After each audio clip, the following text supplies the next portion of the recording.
For eHome here, definitely need to take at least a game in this series. Ideally, go 2-0 over Virtus Pro. VP, this is their final series. They're sitting pretty at 9 points. If they go 1-1 here, I think they're pretty secured, though.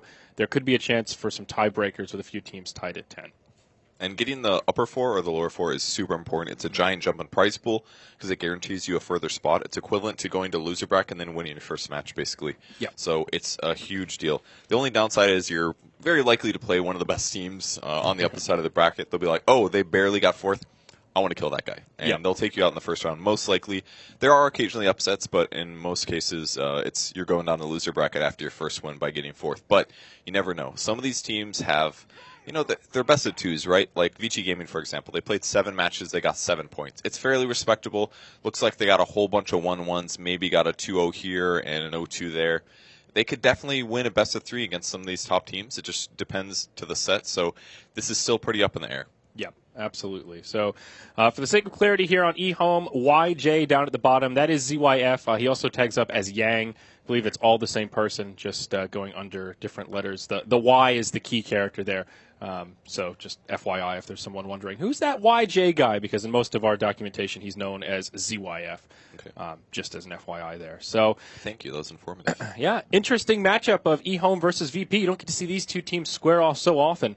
I really don't know who the favorite is coming in here, Purge. I feel like these teams are relatively evenly matched in skill. You've got some great mechanical players, CTY versus G. That's a really good point. They kind of counteract each other a bit. When we saw eHome yesterday, I casted that with Colo Guy, a CTY kind of just stomped on MVP Hot 6. There was a game or two where he just styled on MP in the mid lane, and MP's a very good player, so it was a little surprising to see. But G is definitely one of the best players in Europe, so I could easily see him going toe-to-toe with CTY. The signature hero for VP, in my opinion, right now is the Naga Siren. They're one of the first teams in the tournament to draft the hero. In fact, I saw VP take a 2-0 against CDEC, the current leader in Group B. So I think it was their trump card coming into TI, but unfortunately it was one of their major trump cards, and it's getting banned out first round consistently against them. And I haven't really seen them run a different strat that really is super effective. It's good picks and all, but it's not anything that has that's different off kilter. They just kind of throw their typical meta heroes in. On the bright side for them, they have been able to get their Gyrocopter, and Illidan's Gyrocopter is fantastic. If he doesn't get aggressively tri-laned, I guarantee that he's going to have a good game.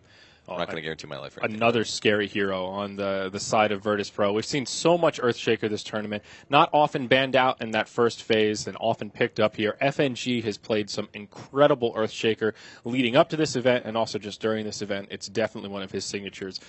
So eHome will have their work cut out for them on that front. Razor Winter Wyvern, a slightly different take on the opener here for eHome. A lot of highly sought-after heroes still available in the pool. Your Bloodseeker, your Bounty Hunter, Tusk, all of them are still available and completely passed up. So yeah, it's a weird one. The win rate of Winter Wyvern is actually pretty bad throughout the group stage. And the first 2 days he was picked a lot, but then people are like, okay, we're not winning very much.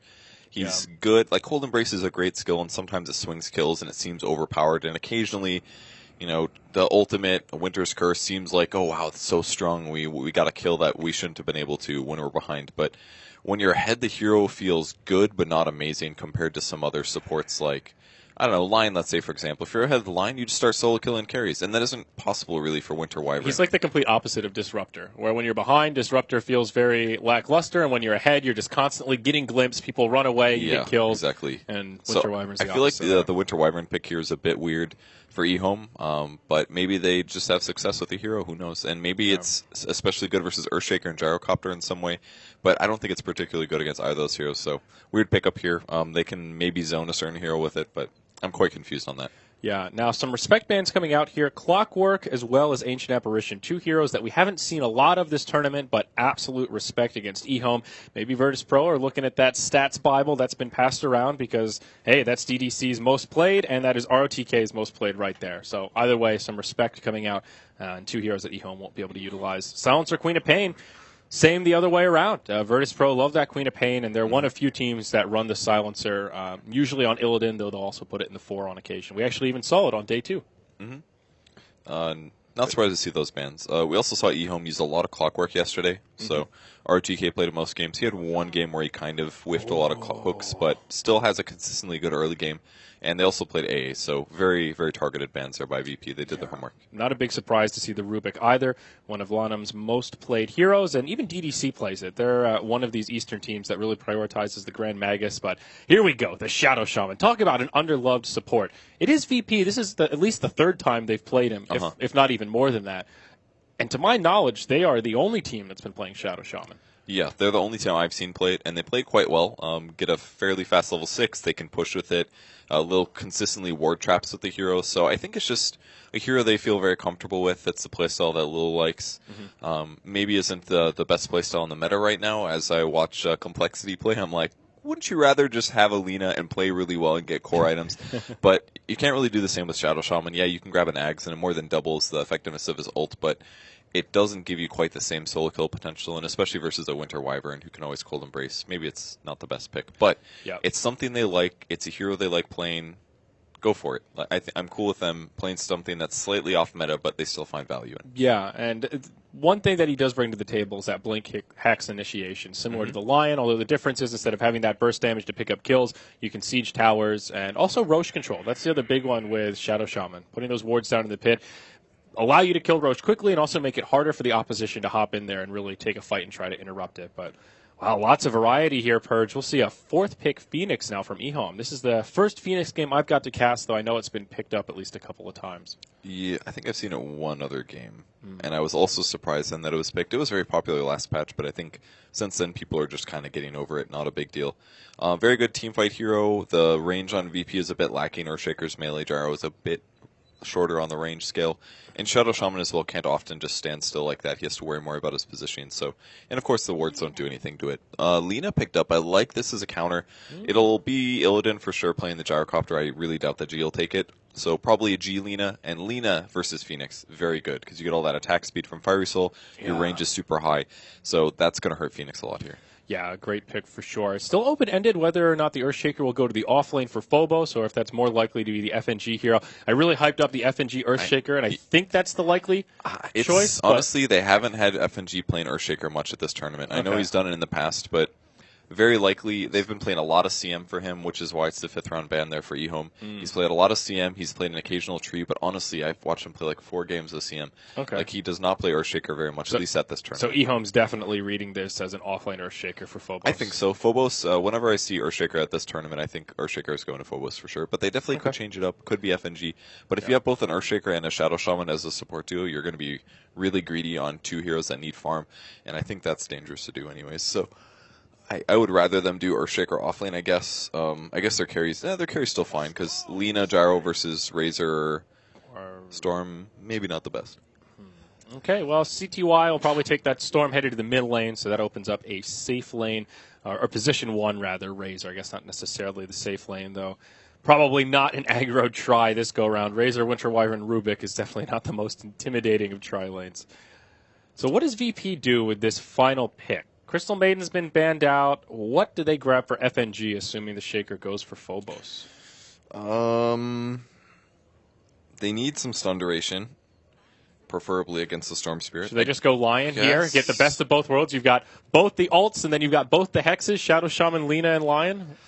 It's maybe too many stuns. I think that would be the ultimate greed lineup. Yeah, kind of. Exactly. They all need so much farm. But Earthshaker in the offlane is kind of anti-greed if you think about it. Like, yeah, you still need Blink, but because he's in offlane, you're not going as hard into the late game with a core in the offlane, so maybe something like that is worth it.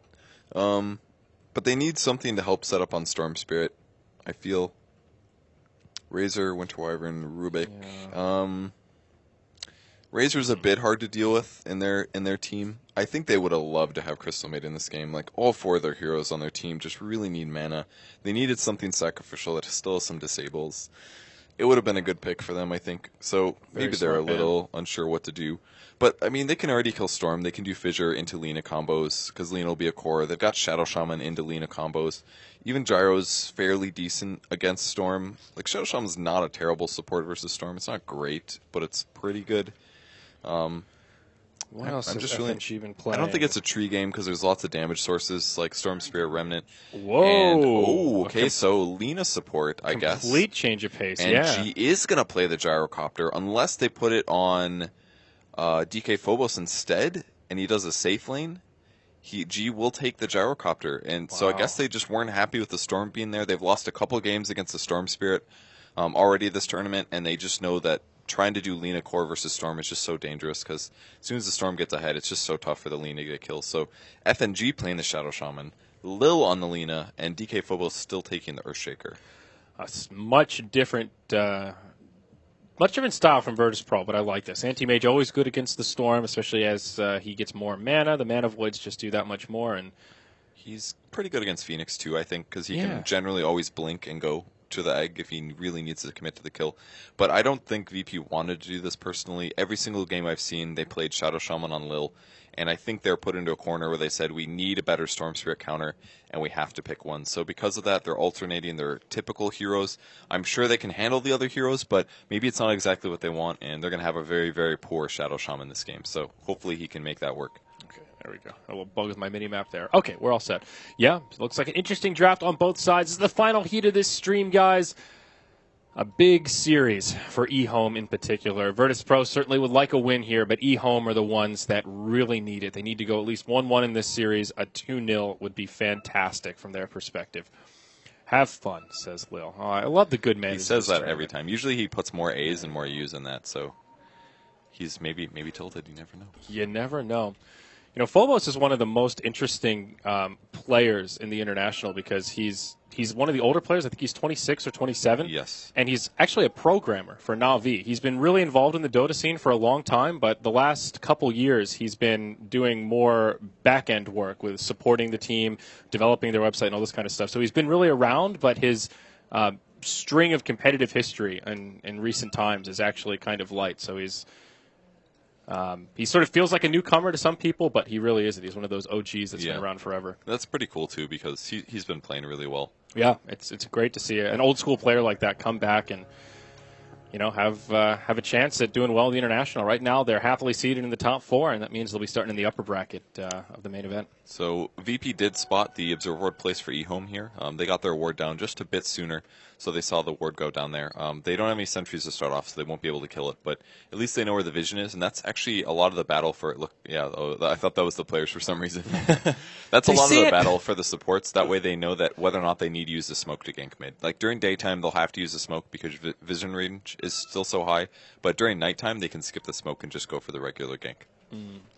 All right, so let's see how these lanes settle down here. Looks like a 2-2-1 coming out of eHome. DDC will be mid on the Winter Wyvern for now, using that Arctic Burn to harass back G out of the gate. Lanham taking some damage here. He actually might go down, but he gets the mana burn on Illidan. Illidan actually taking some right click.